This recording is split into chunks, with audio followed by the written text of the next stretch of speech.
ધોરાજીમાં રોકડિયા Hanuman trust દ્વારા સર્વરોગ નિદાન કેમ્પનું આયોજન। પૂર્વ સદસ્ય ધોરાજી નગરપાલિકાના સ્વ રાજેશભાઈ વઘાસિયા પ્રથમ વાર્ષિક પુણ્યતિથિ નિમિત્તે રોકડિયા હનુમાન ટ્રસ્ટ અને સરકારી હોસ્પિટલના સંયુક્ત ઉપક્રમે એક સર્વરોગ નિદાન કેમ્પનું આયોજન કરવામાં આવેલ છે।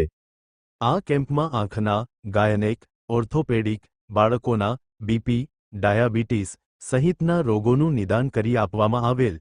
જરૂરિયાત દર્દીને દવા આપવામાં આવેલ આ કેમ્પને સફળ બનાવવા રોકડિયા હનુમાન ટ્રસ્ટના પ્રમુખ જીતુભાઈ વઘાસિયા, ઉપપ્રમુખ કલ્પેશભાઈ હિરપરા, કાનજીભાઈ માથુકિયા, નિલેશભાઈ ટુમર, નીતિન વઘાસિયા, ભરતભાઈ હિરપરા, બાવ હિરપરા, યોગેશ માવાણી, કિરીટભાઈ વઘાસિયા, રાકેશ ટુમ્મર સહિત સરકારી હોસ્પિટલના અધિક્ષક ડો જયેશ વસેટિયન સહિતની ડોક્ટર ટીમ જહેમત ઉઠાવેલ હતી।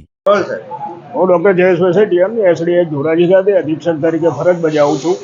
આજરોજ રાજુભાઈ વઘાસિયા માજી મ્યુનિસિપલ કાઉન્સિલરની જે પ્રથમ પુણ્યતિથિ નિમિત્તે સરકારી હોસ્પિટલ ધોરાજી અને રોકડિયા હનુમાન ટ્રસ્ટના સહયોગથી એક સર્વરોગ નિદાન કેમ્પનું આયોજન કરેલ છે।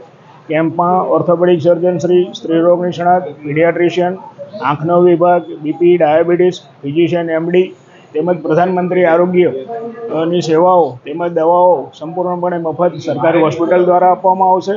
કેમ્પ અત્યારે ચાલુ છે અને લોકોનો સુંદર સહયોગ છે। આમાં જે મુખ્યત્વે સરકારનો ઉદ્દેશ છે ઘર આંગણે લોકોને સેવા મળી રહે અને જે પ્રધાનમંત્રી વય વંદન યોજના છે એ અંતર્ગત 70+ લોકોને પ્રધાનમંત્રીના કાર્ડ આપવામાં આવશે। જય